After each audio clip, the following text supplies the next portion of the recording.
പിന്നെ അനുമോളുടെ ബെഡില് വെള്ളം കോരി ഒഴിച്ച് അങ്ങനെ ഒരു ഇഷ്യൂ നടന്നതിന് ശേഷം അനുമോളിങ്ങ് പുറത്ത് ആ മൈജി കോർണറിലാണ് ചെന്നിരിക്കുന്നത്. പുള്ളിക്കാരത്തിക്ക് നല്ല തണുപ്പുണ്ട്, നല്ല മഴയും പെയ്യുന്നുണ്ട്. ആ ഇടത്തിലേക്ക് നമ്മുടെ അനീഷേട്ടൻ കടന്നു ചെല്ലുകയാണ്. എപ്പോൾ അനുമോൾ ഒറ്റയ്ക്കിരുന്നാലും എന്തെങ്കിലും വിഷമത്തിലിരുന്നാലും നമ്മുടെ അനീഷേട്ടൻ ചെന്ന് ചോദിക്കാറുണ്ട് എന്താണ് വിഷയം എന്നുള്ളത്. അങ്ങനെ അനുമോളെടുക്കുക അനീഷേട്ടൻ ചെന്ന് ചോദിക്കുന്നു, ഒരു വീടാകുമ്പം നിങ്ങൾ പ്രശ്നങ്ങൾ ഉണ്ടാവത്തില്ലേ? എന്തായാലും പ്രശ്നങ്ങൾ ഉണ്ടായില്ലേ? നിങ്ങൾ രണ്ടുപേരും പരസ്പരം അങ്ങോട്ടും ഇങ്ങോട്ടും പറഞ്ഞ് സംസാരിച്ചില്ലേ? ഇനി എന്തിനാണ് അനുമോൾ ഇവിടെ മാറിയിരിക്കുന്നതെന്ന് അനീഷേട്ടൻ ചോദിക്കുന്നു. അപ്പൊ അനുമോള് പറയുന്നു, ചേട്ടാ എനിക്ക് ആരെങ്കിലുമായിട്ട് എന്തെങ്കിലും വിഷയം ഉണ്ടായിക്കഴിഞ്ഞാൽ പിന്നെ അത് അഭിമുഖീകരിക്കാൻ എനിക്ക് ഭയങ്കര ബുദ്ധിമുട്ടാണ്. അതുകൊണ്ടാണ് ഞാൻ ഇവിടെ ഇരിക്കുന്നത്. ഞാൻ കുറച്ചു നേരം കൂടി ഇവിടെ ഇരിക്കട്ടെ എന്ന് പറയുന്നു. അപ്പൊ അനീഷേട്ടൻ പറയുന്നുണ്ട്, ഇവിടെ തണുപ്പാണ്, അകത്ത് വന്നിരിക്കാൻ പറയുന്നുണ്ട്.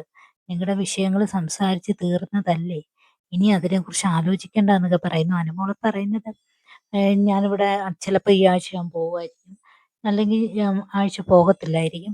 പക്ഷെ എനിക്കിനി അങ്ങോട്ടുള്ള കാര്യങ്ങൾ ചിന്തിക്കണം. എങ്ങനെയാണ് ഫിനാലെ അതിനെക്കുറിച്ചൊക്കെ ചിന്തിക്കുന്നുണ്ട്. പിന്നെ പറയുന്നുണ്ട്, ഇനി എന്ത് വിഷയം ഉണ്ടായാലും ഞാൻ ഇവിടുന്ന് വിട്ടു പോകത്തില്ല. ഞാൻ ഇവിടെ തന്നെ നിൽക്കാൻ ശ്രമിക്കും. കാരണം എന്ന് വെച്ച് കഴിഞ്ഞാൽ എനിക്ക് ഒരുപാട് കാര്യങ്ങൾ ചെയ്ത് തീർക്കാനുണ്ടെന്നും പുള്ളിക്കാരത്തിക്ക് പറയുന്നുണ്ട്. ഇതിനിടയിലൂടെ പുള്ളിക്കാരത്തി പറയുന്നുണ്ട്, എനിക്ക് ഇവിടെ നിന്ന് ഓടിപ്പോകാൻ കഴിഞ്ഞിരുന്നെങ്കിൽ ഞാൻ ഇവിടുന്ന് ഓടി രക്ഷപ്പെട്ടേനെ. പക്ഷെ ഞാൻ പിടിച്ചു നിൽക്കുകയാണ് ഇവിടെ എന്നും പുള്ളിക്കാരത്തി പറയുന്നുണ്ട്. പുള്ളിക്കാരത്തിക്ക് നല്ല വിഷമമുണ്ട് കേട്ടോ. നിവിന് ഭയങ്കരമായിട്ട് പുള്ളിക്കാരത്തി അങ്ങ് ഭയങ്കരമായിട്ട് അങ്ങ് ഉപദ്രവിക്കുന്ന പോലെ തോന്നുന്നുണ്ട് ശരിക്കും. കാരണം എന്ന് വെച്ചാൽ കഴിഞ്ഞ കുറേ 2 വീക്കുകളായിട്ട് നിവിൻ നല്ല രീതിയിൽ അനുമോളെ എന്ത് വിഷയത്തിനും അനുമോളുടെ പുറത്തോടാണ് നിവിൻ പോകുന്നത്. എന്ത് കാര്യം സംസാരിച്ചാലും ലൈവിലാണ് ഇത് കൂടുതലും നടക്കുന്നത്. എപ്പിസോഡിൽ ആരും ഒന്നും കാണുന്നില്ല, പക്ഷെ ലൈവിൽ അതല്ല നടക്കുന്നത്. ഇഷ്ടം